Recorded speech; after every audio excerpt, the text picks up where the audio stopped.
Ito, bali si-set up natin yung kanyang language dito sa kanyang monitor mga ka-GM. Dito sa kanyang touchscreen dito.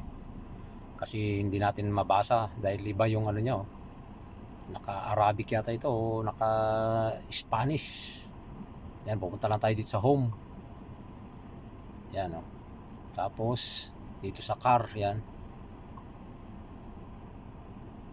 Tapos dito settings. Yan oh, iba yung niya. Hindi natin mano yung language niya.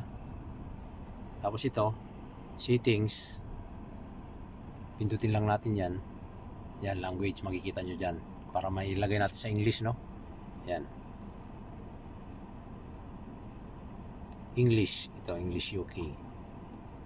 Yan, so ganun lang po mga ka-GM. Okay na siya. Na-set up na natin, tapos balik tayo sa home. Yan, so okay na. Yan, okay na siya. So ganun lang yung pag-set up dito. Sobrang high-tech tong sakyan na ito.